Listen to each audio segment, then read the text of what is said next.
صرف class room میں ہی نہیں بلکہ کلاس روم سے باہر بھی بچوں کی ذہنی تربیت کرتے اور علم کے ساتھ ساتھ انہیں تربیت سے بھی آراستہ کیا کرتے تھے۔ میں نے تعلیم اور تربیت کی بات اس لیے کی ہے کہ یہاں نئی نسل موجود ہے کہ تعلیم اگر آپ حاصل کرتے ہیں اور آپ کے یہاں تربیت نہیں ہے تو آپ سرخرو نہیں ہو سکتے۔ اگر تربیت ہے، تعلیم کم ہے تو آپ سرخروئی حاصل کر سکتے ہیں۔ ہمارے بزرگوں نے یہ وتیرہ اپنا رکھا تھا کہ یقیناً جو ہے ہم نئی نسل کی ذہن سازی کے ساتھ ساتھ انہیں تربیت یافتہ بھی بناتے چلے، تاکہ جب وہ بزرگوں کی صحبت میں بیٹھے، جب اپنے ہم اثروں کی صحبت میں بیٹھے تو انہیں یہ احساس ہو کہ ہمیں کس طرح سے گفتگو کرنی چاہیے۔ انہیں یہ احساس ہونا چاہیے کہ حالات کے پیش نظر، زمانے کے پیش نظر ہمیں کس طرح کے الفاظ کا استعمال کرنا چاہیے۔ اور یہ تمام چیزیں میں نے، بلکہ یہاں غزالی صاحب کے بہت سارے شاگرد بھی موجود ہیں، آپ کو جان کر خوشی ہوگی کہ آج ان کا کلیدی خطبہ ہے۔ ڈاکٹر محمد قاسم دہلی یونیورسٹی میں پروفیسر کی حیثیت سے ان دنوں نئی نسل کی ذہن سازی کر رہے ہیں، وہ بھی غزالی صاحب کے شاگرد ہیں۔ مہمان خصوصی کی حیثیت سے جامعہ ملیہ اسلامیہ کے ماس کمیونیکیشن سے ڈاکٹر شکیل اختر کو زحمت دی گئی ہے، وہ بھی نصر غزالی صاحب کے شاگرد ہیں۔ فریدہ انور صاحبہ یہاں موجود ہیں، انہوں نے بھی غزالی صاحب کے صحبت میں بیٹھ کر ادب کی نکات سیکھے ہیں۔ ڈاکٹر افضل عاقل صاحب ہیں، انہوں نے بھی جو ہے ان کے سامنے ضامن طلب مستحق کیا ہے۔ تو اس میں بیشتر وہی لوگ ہیں، یا الماس صاحب ہے، یا شمشید عالم صاحب ہے، یا دیگر لوگ ہیں۔ ان تمام لوگوں نے غزالی صاحب کو اپنی آنکھوں سے دیکھا ہے۔ ہماری خوش بختی یہ ہے کہ ابو نصر غزالی صاحب کے صاحبزادے ڈاکٹر طارق الغزالی صاحب یہاں موجود ہیں، اور بالخصوص میں نئی نسل سے پھر مخاطب ہو رہا ہوں کہ وہ طارق الغزالی ہیں جنہوں نے ہائر سیکنڈری کے امتحان میں جو ہے ٹاپ کیا تھا۔ آپ سمجھ سکتے ہیں کہ غزالی صاحب کیسے استاد ہوا کرتے تھے اور کس طرح انہوں نے اپنے بچوں کی پرورش کی ہے۔ ایسے اساتذہ اب خال خال ملتے ہیں، بہت کم ملتے ہیں، بلکہ یہ کہا جا سکتا ہے کہ ہم ایسے اساتذہ کو امنیت بھی مل سکتے ہیں۔ ہمارے درمیان غزالی صاحب کے ہم عصر یہاں ڈاکٹر تنویر احمد صاحب بھی موجود ہیں، انہوں نے غزالی صاحب کو بہت قریب سے دیکھا ہے، ان کے ساتھ بیٹھنے کی کوشش کی ہے۔ بلکہ ایک زمانے میں غزالی صاحب اور تنویر صاحب ایک ہی بلڈنگ میں رہا کرتے تھے، آس پاس کے فلیٹ میں رہا کرتے تھے، اور جب بھی میں جاتا تھا تنویر صاحب کے غزالی صاحب کے یہاں تو دونوں صاحبان سے میری ملاقات ہوا کرتی تھی۔ تو لہٰذا میں آپ کا وقت، اور اس سیمینار کی سب سے اہم خصوصیت یہ ہے کہ آپ جانتے ہوں گے کہ نیو ایجوکیشن پالیسی کے تحت جو ہے یونیورسٹی کا یہ وتیرہ بن گیا ہے کہ ہم نئی نسل کو انٹرنشپ کی جانب توجہ کریں۔ وکٹوریہ انسٹیٹیوشن اور اردو اکیڈمی کے درمیان جو ہے یہ طے پایا کہ ہم وہاں کی بچیوں کو جو ہے ان کی ذہن سازی کرنے کے لیے مغرب بنگال اردو اکیڈمی کا پلیٹ فارم مہیا کیا گیا، اور 38 بچیوں نے یہاں انٹرنشپ میں کامیابی حاصل کی ہے، اور ان تمام بچیوں کو سرٹیفکیٹ بھی دیا جائے گا۔ تو یہ بہت اہم بات ہے، بلکہ اب تو یہ بہت کہنے میں مجھے عجیب سا بھی لگتا ہے کہ بہت سارے پرائیویٹ سیکٹر یہاں آ گئے ہیں جو بچوں سے پیسے لے کر کے جو ہے انہیں انٹرنشپ میں سرٹیفکیٹ مہیا کر رہے ہیں، لیکن مغرب بنگال اردو اکیڈمی جو ہے آپ کے ساتھ قدم بقدم جو ہے شانہ بشانہ ملا کر آگے چل رہی ہے، تاکہ ہم نئی نسل کو جو ہے فیض یاب کر سکیں۔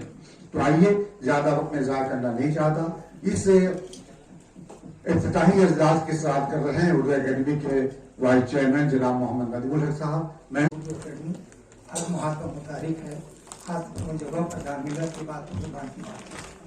ابھی آپ نے دیکھا کہ پورے پچھم بنگال میں معاشی لہر چل رہی تھی اردو کو لے کر، اردو مقامی ان کو لے کر، تو اس میں تمام لوگوں نے مل کر ہر فرد نے حصہ لیا۔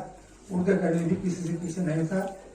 جناب نظم الحق صاحب کے سربراہی میں، لیڈرشپ میں، ان کے سرپرستی میں اردو اکیڈمی بہت محتاط رہی، اور اس کے ساتھ ہی ساتھ ایک نیا پروگرام ہم نے لیا ہے جو یہ شاید پہلا قدم ہے۔ وہ پہلا قدم یہ ہے کہ ہم لوگوں نے طے کیا ہے کہ پچھم بنگال مغربی بنگال حکومت کو اس بات کے لیے مجبور کریں گے کہ وہ پہلی کلاس سے बंगला सिखाया जाए, बंगला पढ़ाया जाए, ताकि हम जिस स्टेट में रहते हैं वहाँ पे जन्म से सके।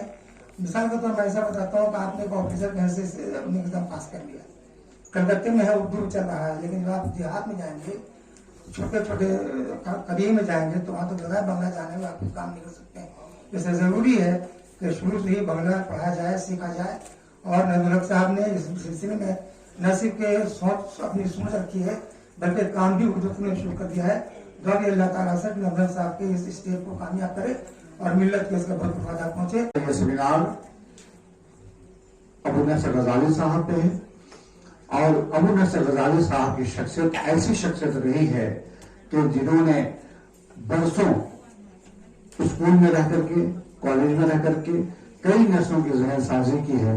और मुझे आज भी याद आता है कि मीर तकीबीर का एक शेर जब वो आया करता था हमारे सामने कि हमारे आगे का जब कसों ने नाम लिया, तो गजाली साहब का अंदाज ये था कि हमारे आगे का जब कसों ने नाम लिया, दिले सितम को हमने थाम लिया, ये उनका अंदाज हुआ करता था।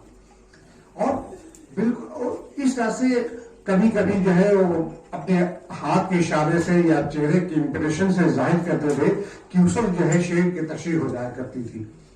तो ऐसे उस्ताद को हम लोगों ने देखा है, बल्कि हमें बहुत ही ये है कि ऐसे उस्ताद काश इस जमाने में होते तो आज भी उनके सामने बैठ करके मैं जानिए तलमुस तय करता और अदब की निगाह सीखने की कोशिश करता।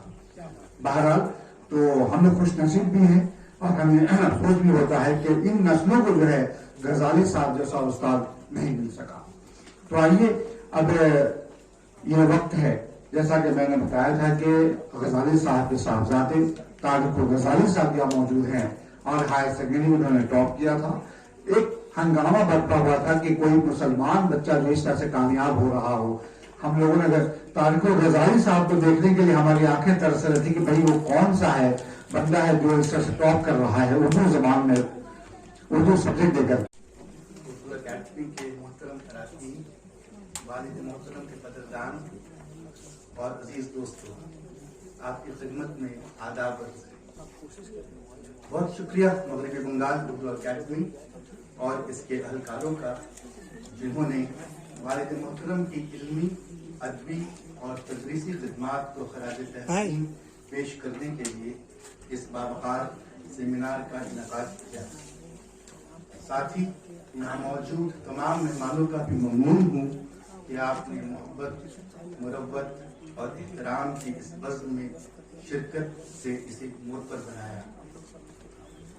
जब मेरी बहुत अजीज मोहतरमा नुसरत ज़ैनब ने दावतनामा भेजा तो अंदाज़ा हुआ कि आज की इस महफिल में वालिद मोहतरम की शख्सियत, अदबी सफ़र, समाजी असरात और इल्मी विरासत पर बहुत सारी तकरीरें होने वाली हैं।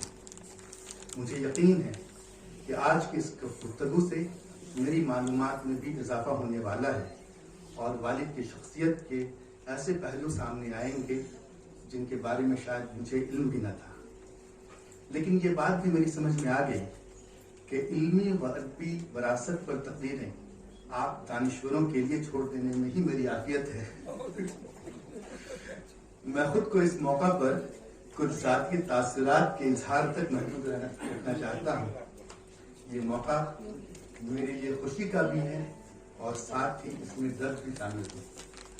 अब भी यकीन नहीं आता कि अब्बा हमारे साथ नहीं है।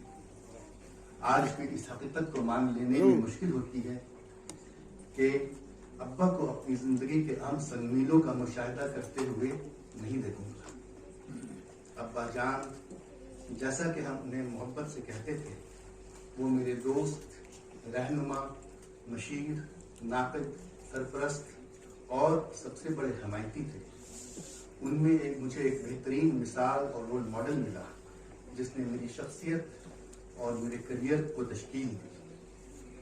उन्होंने शुरू से अपने बच्चों को सिखाया कि ज़िंदगी में कामयाबी हासिल करने के लिए मेहनत, कुर्बानी और इस्तिकामत की ज़रूरत है। और जब मैं बच्चों की बात कर रहा हूँ तो सिर्फ फैमिली की नहीं बल्कि उन शागिर्दों की भी जिन्हें वो बच्चों की तरह अजीज रखते थे और गाइड करते थे। आज जब हम इनका जिक्र करने के लिए इकट्ठा हुए हैं तो मेरे सामने उन हजारों शागिर्दों का चेहरा एक फिल्मी रील की तरह गुजर रहा है जिन्होंने न सिर्फ उनसे इल्म पाया बल्कि जिंदगी के असबाब भी सीखे। यकीनन अब्बा की मीरास उनके शागिर्दों में मिला है। उन्होंने सारी उम्र मेरी रहनुमाई की और साथ ही खुद मुख्तार रहने का तरीका भी सिखाया। इस बात को आप हमारे रिश्ते का अहम इस्तारा भी समझ सकते हैं। अब्बा जान, आपका शुक्रिया।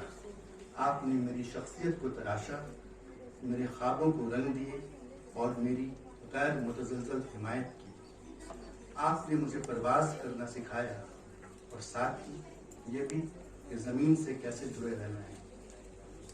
मुझे अच्छी तरह याद है कि जब मैं एडवांस्ड सर्जिकल ट्रेनिंग के लिए इंग्लैंड जा रहा था तो आपने मेरी भरपूर हिमायत की, और जब आपको अंदाज़ा हुआ कि ख़ानदान और वतन से दूर बस जाने का अंदेशा है तो आपने मुझे ख़त में लिखा, बेटा, लंदन के हुस्न और सफाई के बारे में जानकर मुसर्रत हूँ। खुदा करे वो शहर तुम्हें रास आए। मगर ये ना भूलना कि कलकत्ता हमारे ख्वाबों का शहर है। वादू हूँ कि तुम जिस मकसद से गए हो उसमें कामयाब होकर वतन लौटो। प्रोफेशनल जिंदगी में कदम रखा तो अब्बा के नाम ने मेरे लिए कितने ही दरवाजे खोले, और आज जब मैं कामयाबी के छोटे बड़े संगमील में कबूल करता हूँ तो दिल से दुआ निकलती है, अब्बा काश आप ये सब देख रहे होते। वालिद मोहतरम की तहरीरों ने बेशुमार दिलों को छुआ। उनके अल्फाज जज्बात का आईना, एहसासात की तर्जुमानी और ज़बानी उर्दू के हुस्न का एक मुनफरिद अक्स थे। फिर भी मेरा ज़ाती ख्याल ये है कि उनकी तदरीस ने और भी ज़्यादा जिंदगियों को मुतासिर किया। आप हज़रात मुझसे मुत्तफ़िक़ होंगे कि उनका असर पूरे शहर, कम्युनिटी और उसके बाहर भी महसूस किया गया। उनके बच्चों को लगता है कि अब्बा बहुत जल्द चले गए, लेकिन इस हकीकत से तसल्ली मिलती है कि खुदा उन पर मेहरबान था और अपने पास बुलाने से पहले आपको वक्त अता किया जिसमें आपने अपने रब से सुलह और इसी हाल में दुनिया से रुखसत हुई। अब्बा जान, अक्सर आपकी याद आती है, आपकी कमी महसूस होती है। आपकी गैर मौजूदगी एक खला है, लेकिन आपकी यादें, आपकी दुआएं और आपकी नसीहतें हमारी ज़िंदगी का सरमाया है। आप हमेशा हमारे दिलों में हैं, हमारे सांसों में। तहे दिल से आप सबों का शुक्रगुजार हूँ कि आपने इतने सब्र से मेरी बात सुनी और यहाँ शिरकत करके हम लोगों को इज्जत बख्शी। कि सामीन में मुझे अब्बा के बहुत सारे शागिर्द नजर आ रहे हैं जो आज खुद कामयाबियों की बुलंदियां छू रहे हैं। उन्हीं के बारे में अब्बा ने एक नज़्म कही थी जिसकी कुछ सतरें सुनाकर मैं अपनी बात खत्म करता हूँ। शजर के हाथ खाली हैं कहूँ कैसे, नजर के सामने ये मुस्कुराते फूल, लेकिन आने वाले मौसम गुल की बशारत है।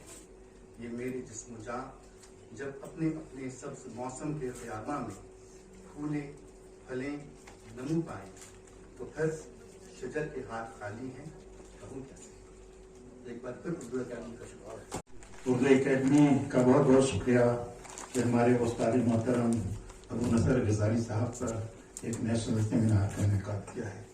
जिस दिन दावतनामा मिला एक अजब सी कैफियत से दो चार रहा कि यही वो उस्ताद हैं जिनसे मैंने मौलाना आज़ाद के क्लासेस में तालीम हासिल की और वहाँ से उनके साथ शिबली हाउस तक जाया करता था। अभी उनके साहबजादे ने जो बातें की वाकई आंखें पूर्णम हो गई।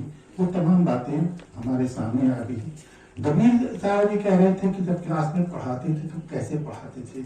वाकई उनका एक मुनफरद अंदाज था जिसको हम कम्युनिकेशन वाले कहते हैं कि बॉडी लैंग्वेज के जरिए पढ़ाना, कि किसी शेर की तशरीह में न सिर्फ ये कि जबान का इस्तेमाल करते थे बल्कि पूरे गेस्चर एंड पोस्चर के साथ उसकी तफहीम करने के लिए कोशिश करते थे और उस तफहीम में इस बात का खास ख्याल रखते थे कि हमारे तालिब इल्म अलग अलग इंटेलेक्चुअल लेवल्स के हैं तो उनसे बार बार पूछते भी थे क्या ये बात समझ में आई, अगर नहीं आई तो हमसे एक बार नहीं कई बार पूछ सकते हो। और साथ ही साथ अगर यहाँ से भी ना हो तो हमारे घर आ सकते हो और हमारा दरवाजा तुम्हारे लिए खुला है।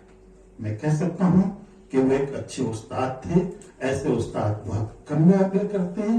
आज के दौर में उस्तादों की जगह मजारों ने ले ली है, लेकिन हमारे उस्ताद एक मिसाली उस्ताद थे। बहुत बहुत शुक्रिया। उर्दू एकेडमी ने इसी सेमिनार से एक नई चीज का जो आगाज किया है, वो आगाज ये है कि किसी भी शख्सियत का सेमिनार यहाँ होगा तो 2-4 बच्चों को या बच्चियों को जहमत दी जाएगी कि आप अपने तासुरात को यहाँ बयान करें। आज अबू नसर गजाली साहब की ये सेमिनार विक्टोरिया इंस्टीट्यूशन के बच्चियों को कहा गया है कि सेमिनार के हवाले से आपके तासुरात यहाँ पर पेश करें। आप इसलिए अगर भी चाहती है कि ताकि हम यहाँ एक प्लेटफॉर्म उन्हें मुहैया कर सकें, ताकि आने वाले दिनों में वो बच्चियां यहाँ बाज़ाब्ता एक मकाला पेश कर सकें। जाहिर है कि जब हम माइक पे आते हैं तो हमारे पाँव में कपकपी पैदा होने लगती है, हमारी जबान में लुकदत पैदा हो जाती है, और जब हम अपनी आंखों से यहाँ बैठे हुए उन लोगों को देखते हैं जिन लोगों ने अदब को समझने की कोशिश की है, तो हम गुफ्तगू नहीं कर पाते हैं। यही वजह है कि उर्दू एकेडमी के वाइस चेयरमैन साहब ने, सेक्रेटरी साहबा ने, दीगर मेंबरान ने जो है मुतफक्का तौर पर फैसला किया कि यकीनन जो है हमें नई नस्ल को तैयार करना चाहिए। वरना आप देखेंगे कि धीरे धीरे जो है ये खला सा पैदा होता चला जा रहा है कि हम आखिर बुलाएं तो किसको बुलाएं। बल्कि उर्दू एकेडमी के वाइस चेयरमैन साहब ने मशवरा भी दिया है और सेक्रेटरी साहब ने, दीगर मेंबरान ने भी मशवरा दिया है कि आइंदा से हम हर सेमिनार में 1 या 2 रिसर्च स्कॉलर को शामिल करने वाले हैं, ताकि वो बच्चे एमए के भी हो सकते हैं, पीएचडी के भी हो सकते हैं। अब तो एमफिल का जमाना खत्म हो रहा है, ताकि हम नस्ल को तैयार करें, ज़हनी तौर पे उनकी तरबियत भी कर सकें। नसर गजाली साहब के हवाले से अभी उस्ताद हमारे रहे हैं और 5 बरसों तक उनसे क्लासरूम में पढ़ने का शर्फ हासिल रहा है। और वाकई ये शक्ति मैं कहूँगा कि ऐसे उस्ताद कम होते हैं और ऐसे बहुत से लोग अपने आप को महरूम महसूस करते हैं कि हम गजाली साहब के ज़माने में उस कॉलेज में नहीं रहे। उनके इशारे, उनके कनाए, उनके गुफ्तगू और ज़बान पर न सिर्फ उनके खुद पकड़ थी, बल्कि चाहते थे कि शागिर्द भी वैसी ही ज़बान बोले। उन पर तासुराती बातें करने के लिए बहुत बातें हैं, इन 5 बरसों की यादें हैं। बाद में जिनसे मुलाकात रही, उस्ताद तो यहाँ भी हमारे कॉलेज में रहे हैं, गजाली साहब, अफजल साहब, और मैं दिल्ली गया था, मोहम्मद हसन साहब वहाँ थे और शारिफ साहब थे वहाँ। तो उन लोगों के लालच में वहाँ गया, लेकिन हमारे यहाँ खुद आफ्ताब महताब मौजूद थे। तो मैं अपनी गुफ्तगू अफजल साहब के कते से शुरू करना चाहता हूँ। ऐसे उस्तादों की है जो करे इंसाफ अपने ओहदाए आली के साथ। याद आता है हमें कॉलेज का वो जर्री दौर, काम करने का मजा था नसर गजाली के साथ। कोई फिक्र नहीं होती थी कि कौन उन्हें पसंद करता है और कौन नापसंद। मौलाना आजाद कॉलेज का शोबा उर्दू ही नहीं, बल्कि शोबा अंग्रेजी, अरबी, फारसी, इस्लामिक स्टडीज, बांग्ला, तवारीख, मुआशियात या दूसरे साइंस के भी जो शोबे थे, उन शोबों में यकसा मकबूल उस्ताद और दोस्तों के दिल में बसते थे। और क्यों न बसे, उन्हें हर तालिब इल्म की यकसा फिक्र होती थी। वो चाहते थे कि उनका हर तालिब इल्म अच्छा अदीब बन सके या नहीं, लेकिन एक अच्छा इंसान जरूर बने, क्योंकि अब अच्छे इंसान की कमी होती जा रही है। और सच्चा अदीब तो खाल खाल ही मिलता है। यही वजह है कि खरी और सच्ची बातें लोगों को अच्छी नहीं लगती और लाग लपेट के बगैर कहने वाले को तो बर्दाश्त ही नहीं किया जाता। लेकिन हकीकत यह है कि मसलहत पसंद लोगों की जिंदगी आर्जी होती है और सच्चे अदीब की दायमी। हमारी नजरों के सामने है कि नसर गजाली साहब के मासरीन में ही वो कहां हैं जिनके आगे पीछे लोगों की कतार लगी रहती थी, और उनका अदब कितने लोगों की जबान के जहन में भी महफूज है, और उन्हें अदब में कौन सा मकाम हासिल है। यही वजह है कि उस दौर में बहुत से शायर और अदीब हुए, लेकिन शनाख्त चंद को ही मिली, और गजल की जुल्फें संवारने वालों में तो और भी कम ही लोग नजर आए। दूसरे शेर कहते रहे और नसर गजाली तलवार की धार पर चलते हुए नो के मिशगा की मानिंद जिगर को छलनी करने वाले सच्चे शेर से संजीदा कारी के दिल में घर करते रहे। वो खुद कहते हैं कि गजल के शेरों में रखता है वो छुरी की धार कि तीखे लहजे में सच्चाइयां सुनाता है और गजल के नाम पर मिसरे नहीं करता, फकत वो गजल में रंग भरना भी जरूरी जानता है। मोहम्मद अबू नसर गजाली का शेरी रवैया शेरियात की वसी और अरीज तजर्बागाह में फनकार के विजन को संभाल कर रखने की एक कामयाब कोशिश है। उन्होंने हमेशा जिंदगी के बदलते रवैयों, समाज के बदलते मिजाज और अदीब की जहनीत पर गौर किया। यही वजह है कि वो हमेशा परेशान और फिक्रमंद दिखाई देते थे। तभी तो वो अपने एक मजमून में फिर कहते हैं, उनका मजमून का एक हिस्सा देखें कि मईशत, मार्केटिंग और ग्लैमर की ताबादारी में चल रही इस चमकती सदी के अदब आदाब कुछ हैं और बेचैन सांसों की आंच में बसर करने वाले हम कलमकारों के तौर तरीक कुछ और। जानते हैं कि कारोबार लफ्ज और लिसान घाटे का सौदा है, फिर भी शौक़े फजूल को पालते हैं। शायद ये हमारी मजबूरी है या अंदर का इज़्तिरार, जिसे उर्फ आम में तबीयत का बिगाड़ कहते हैं। सांसों को संभाल कर रखना मुश्किल हो रहा है, इसके बावजूद कागज से आ करने की लत है कि जाती ही नहीं। खामा फरसाई के नाम पर लफ्जों का ये जोड़ तोड़ बिगड़ी आदत का नतीजा नहीं तो और क्या है। नसर गजाली की शेरी कायनात पर नजर डालते हैं तो मालूम होता है कि उन्होंने सिर्फ गुलो बुलबुल के नगमे नहीं गाए हैं, बल्कि इंसानी जिंदगी और उससे मुताल्लिक नशे व फराज को गहराई और संजीदगी से महसूस किया और इसका इजहार तीखे, बेबाक और फनकारी के साथ किया। नसर गजाली की शायरी के मुताले से अंदाजा होता है कि वो क्लासिकी शायरों में मील से बहुत मुतासिर है। तो जदीद शायरों में बानी जो आसिम है उनसे बहुत मुतासिर है। बानी, शहरियार, नदा फाजली, एजाज अफजल, इरफान सिद्दीकी, अलकमा शिबली, कैसर शमीम और हकीम मंजूर की शायरी उन्हें पसंद थी। उन्होंने कभी शेर कहने के लिए शायरी नहीं की, बल्कि जब उनकी तबीयत ने उन्हें मजबूर किया और वो बेचैन हुए तो अपनी बेचैनी की तलाफी के लिए शेरी पैरा इजहार इख्तियार किया। कभी जिंदगी की सच्चाइयों से मुंह नहीं मोड़ा, बल्कि उसे मजीद मुस्तहकम करने की पूरी कोशिश की। यही वजह है कि उनकी तख्लीकात में जिंदगी के मस्बत और मनफी दोनों पहलू साफ दिखाई देते हैं और इसी से सच्चाई का इंकशाफ भी होता है। नसर गजाली ने भी हमेशा अवाम की बात और अपने जज्बात का ख्याल रखा, इसलिए उन्होंने कभी किसी इज्म का न सहारा लिया और न खुद को इससे मुंसलिक करने की कोशिश की। जो महसूस किया उसे अदबी पैराए में बयान कर दिया और फैसला पढ़ने और सुनने वालों पर छोड़ दिया। गोया उन्होंने भी एजाज अफजल साहब की पैरवी की और अफजल साहब का शेर है कि महात्मा न करें आप अपनी बातों का, ये काम छोड़ दिया जाए सुनने वालों का।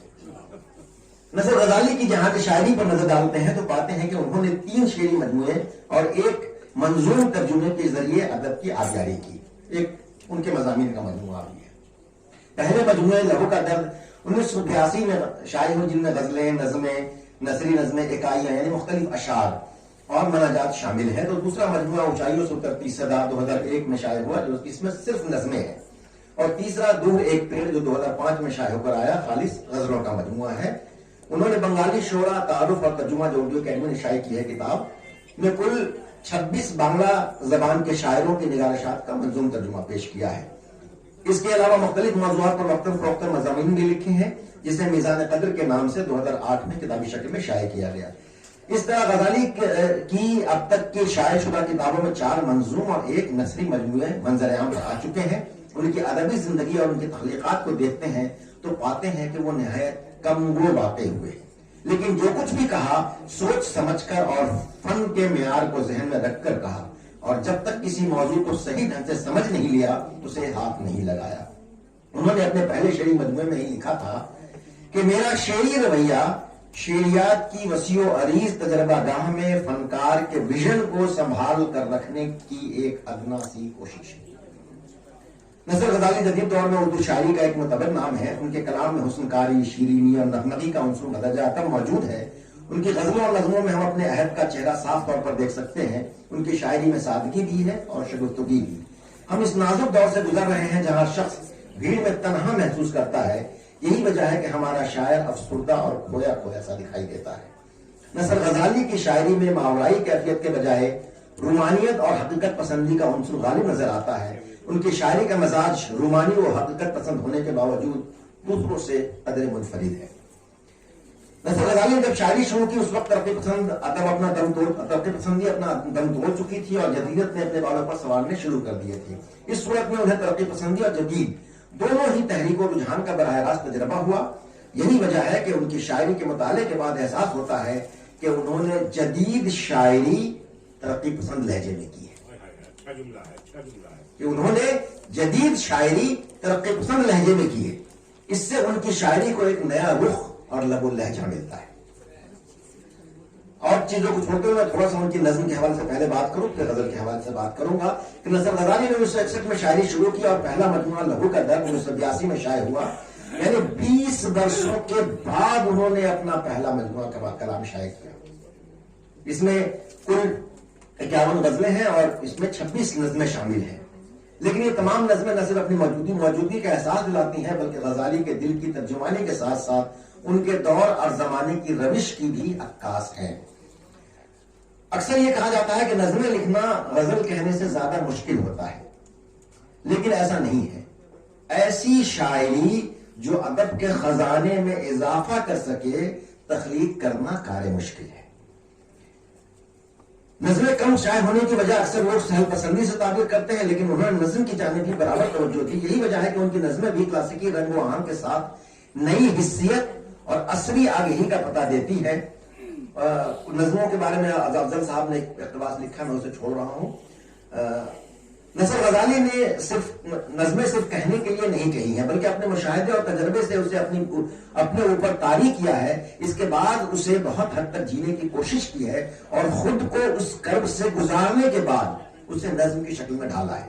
یہی وجہ ہے کہ ان کے کم و بیش تمام نظمیں ایک خاص طرح کا احساس دلاتی ہیں. ہمیں یاد ہے کہ فلم کاروں نے شہر کلکتہ کو سٹی آف جوائے کہا تھا تو ہمارے ایک وزیر اعظم نے اسے مردوں کا شہر کہا تھا.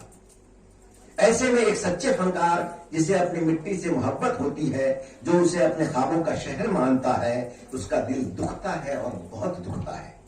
نصر غزالی کا دل بھی دکھا اور بہت دکھا. نتیجے کے طور پر ان کے جذبات، حسیات اور تاثرات کا مظاہرہ ان کی نظم کلکتہ میں کھل کر ہوتا ہے. مثال کے طور پر وہ نظم دیکھیں، چھوٹی سی نظم ہے کہ اے میرے شہر، اے میرے خوابوں کے شہر، ہم نے مانا کہ تو ہم پہ کچھ ہے نامہرباں، تیری صحبتیں کے شامیں ہیں بے رنگ بو، تیرے دن ہے کہ ہیں بے مروت بنے، تیری راتیں کہ ہیں خوف کی ان پہ پرچھائیاں، پھر بھی ہے شہر. اے میرے خوابوں کے شہر، تجھ میں کیا ہے کہ تو لمحہ لمحہ دھڑکتا ہے پہلو میں دل کی طرح. میں اور ایک کو چھوڑتا ہوں اپنی کہ ان کی نظموں کا دوسرا ان کے مجموعہ جو اونچائیوں سے اترتی صدا 2001 میں شائع ہوا. اس میں کل 84 نظمیں ہیں اور یہ پھر دیکھیں آپ کے پھر سے 20 سال کا وقفہ ہے. ایک شاعر کس طرح سے اپنی بات کہنے کے لیے کرتا ہے تو 20 برسوں میں صرف 84 نظمیں ہمیں غور و فکر پر مجبور کرتا ہے کہ غزالی نے اس دور میں جب شاعر و ادیب اپنی کتابوں کی تعداد میں اضافہ کرنے میں لگے تھے، 50ویں سالگرہ پر 50ویں کتاب دے رہے تھے، ادب کی تاریخ و ادب کا دے رہے تھے، ویسے میں غزالی اپنے شعری سفر کے 40ویں برس میں دوسری کتاب نظموں کے مجموعے کی شکل میں شائع کر رہے تھے. کہکشاں تشریف لائیں. الفی صدف تشریف لائیں. کہکشاں پروین جلدی. کہکشاں پروین کو ڈاکٹر تعلیم کو سرٹیفکیٹ دے رہے ہیں. الفی صدف تشریف لائیں. صاحبہ سرٹیفکیٹ دے رہی ہیں. کہکشاں پروین تشریف لے آئے. سبینہ سلیم ہاں تو شاید دیا چل گیا اس طرف. سبینہ سلیم، فرین ریاض ہیں، ثانیہ پروین ہمارے درمیان. جیسا کہ آپ سبھی جان رہے ہیں اور آپ نے بہت اچھی گفتگو سنی ہے ڈاکٹر طارق الغزالی صاحب سے. یہ بالکل پیشے سے ڈاکٹر ہیں, بہت مشہور ڈاکٹر ہیں, اور انہوں نے اپنی گفتگو میں اس بات کا اعلان بھی کیا تھا کہ سرجری کے سلسلے میں لندن تشریف لے گئے تھے. ان کی خدمت میں اکیڈمی کی جانب سے میمنٹو پیش کیا جا رہا ہے. ادے اکیڈمی کے وائس چیئرمین صاحب سے میں گزارش کر رہا ہوں, اور فنکشن کمیٹی کے چیئرمین جناب شاہ حیدر صاحب سے کہ طارق غزالی صاحب کی خدمت میں اکیڈمی کی جانب سے میمنٹو پیش کریں.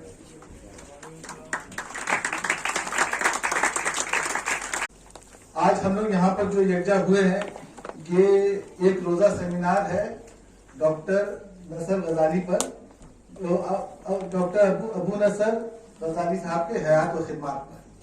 اور میرے خیال سے بہت ہی اچھی شروعات ہوئی ہے اس افتتاحی سیشن میں, اور باقی 2 سیشن باقی ہے. آپ لوگ سب ان کے زندگی کے الگ الگ پہلو آپ کے سامنے آئیں گے. میں صرف اتنا کہتا چلوں کہ اردو اکیڈمی آج کے دن میں اپنا ایک اس کو کیا بولتے ہیں, ایک بڑے پیمانے پر یہ پروگرام کو اس کو اپنا لیا ہے کہ کلکتے اور دیگر جگہ جو بڑی بڑی شخصیات گزر گئے ہیں, چاہے ادیب ہوں, چاہے شاعر ہوں, یا اور ان کی جو اردو کے لیے کوئی خدمت ہو, ان کو اجاگر کر کے آپ کے سامنے لے کے آئے. اور اسی سلسلے کی کڑی ہے کہ آج ہم لوگ یہاں پر اپنا خراج ہم نصر غزالی صاحب کو پیش کر رہے ہیں. ہم یہ کہہ سکتے ہیں اتنا کہ میں خوش قسمت ہوں کہ ان آنکھوں نے نصر غزالی کو دیکھا ہے. یہاں پر شبلی صاحب بیٹھے ہوئے ہیں, شہنواز شبلی صاحب. تو ہم لوگ میرے خیال سے 2004 یا 5 میں اردو اکیڈمی میں, اس وقت میں نہیں تھا, اس وقت اخبار مشرق کی جانب سے بک فیئر میں ہم لوگ کا اسٹال لگتا تھا, اور وہیں پر ان کو لٹریری ایوارڈ سے ہم لوگ نوازے تھے. آپ کے والد صاحب بھی گئے تھے اور ڈاکٹر نصر غزالی صاحب بھی گئے تھے. تو اس وقت ان سے ملاقات ہوئی تھی اور بہت ہی اچھا لگا تھا ان سے مل کر کے. بہت ہی ان کی شخصیت تھی, بہت سافٹ اسپوکن تھے. اس وقت لگا تھا اچھا لگا تھا. اتنا مجھے بہت یاد نہیں ہے, لیکن پھر بھی یہ ہماری خوش قسمتی تھی کہ ان سے ہم لوگ ملاقات کر سکے. اور جو جیسے میں نے کہا کہ اردو اکیڈمی اپنا کام کرتی جا رہی ہے اور ہمارا یہ سفر جاری رہے گا. ایک نئی چیز ہم لوگ جو اس بار انٹروڈیوس کی ہے, اور اس کو انشاءاللہ اس کو پرماننٹ کریں گے, جیسے دبی صاحب کہہ رہے تھے کہ اسٹوڈنٹس پارٹیسپیشن اس سیمینار میں بہت ضروری ہے. ہمارے جو طالب علم ہے ان کو ہم لوگ یہ دونوں سیشن میں ایک جو وکٹوریا کالج کی لڑکیاں ہیں اس میں سے 2 لڑکیوں کو موقع دیا جائے گا کہ آپ لوگ بھی اس میں حصہ لیے, تاکہ وہ بھی ریسرچ کریں, پیپر تیار کریں, اور پبلک کے سامنے, آپ کے سامنے اپنا اگر پیپر وہ رکھتی ہے تو ان میں بھی وہ بھی آہستہ آہستہ ڈیولپ کرے گی کہ آئندہ جا کر کے وہ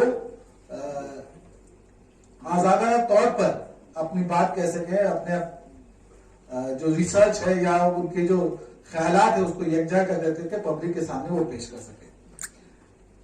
نصر غزالی صاحب, آپ کو خوشی ہوگی جان کر کے کہ غالباً 90 کی دہائیوں میں وہ اردو اکیڈمی کے ممبر بھی تھے, جنرل کاؤنسل کے میرے خیال سے, اور اس وقت تو تھے. ان کی کتاب جو ہے وہ ایک کتاب اردو اکیڈمی کے تعاون سے ہی نکلی, اونچائیوں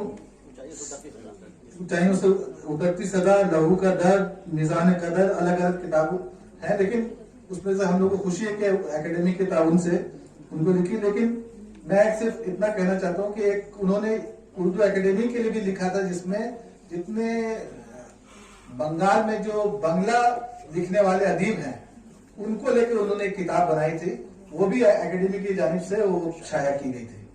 اور آخر میں صرف طارق غزالی صاحب کو کہوں گا کہ ہو سکتا ہے, ہم لوگ معلوم نہیں ہے کہ ان کے کوئی کام اگر ادھورا رہ گیا ہو تو اکیڈمی اپنی خدمات پیش کرتی ہے اس کو مکمل کرنے کے لیے. اگر آپ کو کچھ تعاون چاہیے یا خود آپ اپنے والد کے حوالے سے کوئی کتاب لکھنا چاہیں یا کچھ پبلک کے سامنے لے کے آنا چاہے, تو اکیڈمی اپنی خدمات, اپنے گڈ آفیسرز آپ کے سامنے رکھتی ہے, اس کا استعمال کیجیے, آگے بڑھیے.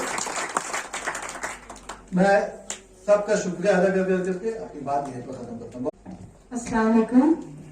بہت شکریہ ڈاکٹر دبیر احمد صاحب آپ کا کہ آپ نے اظہار تشکر کا فریضہ جو ہے یہاں پہ ادا کرنے کے لیے مجھے آواز دی. मगरबी बंगाल उर्दू अकादमी की जानिब से मुनक्किद किया गया एक रोज़ा कौमी सेमिनार जनाब अबू नसर गजाली हयात और खिदमत का आज का ये इफ्तिताई इजलास मुकम्मल हुआ जाता है। और इस मौके पर हमारे दीगर मेहमानात, हमारे मोतबर और मारूफ खतीब जो आज हमारे साथ जुड़े और अबू नसर गजाली के हवाले से बेहद ही उम्दा गुफ्तगू पेश की, उन तमाम हजरात का मैं शुक्रिया अदा करती हूँ। खासकर हमारे जो आज के मेहमान थे, मेहमान खुसूसी हैं, और आज के जो हमारे कलीदी खुतबा पेश करने वाले प्रोफेसर मोहम्मद काजिम साहब, वो उन्होंने इस इजलास का कलीदी खुतबा पेश किया और बहुत ही तवील तरीके से जो जिंदगी थी अबू नसर गजाली साहब की और उनकी जो अदबी खिदमात थे उससे हमें रूबरू कराया।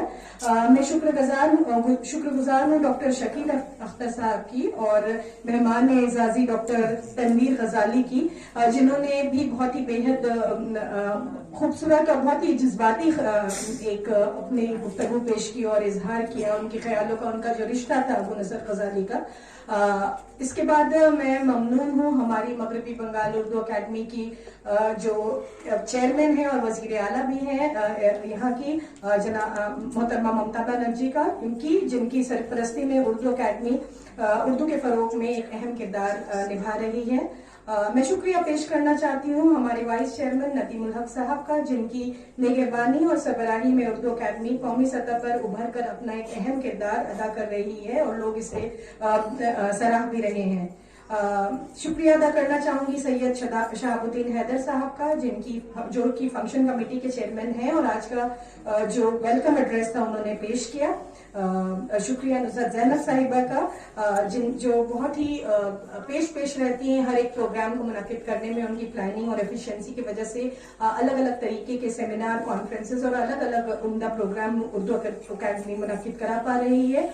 इसके अलावा हमारे जो तमाम अराकीन हैं और जो स्टाफ है उर्दू अकादमी के, खुसूसी तौर पर परवेज रजा साहब, डॉक्टर नौशाद आलम, शमशुद सालेहीन साहब, मंसूर हसन साहब, हरदन भट्टाचार्य दादा और हमारे तमाम जो स्टाफ हैं जिनकी काविशों से हम ये प्रोग्राम्स कर रहे हैं और आगे भी ये सिलसिला चलता रहेगा।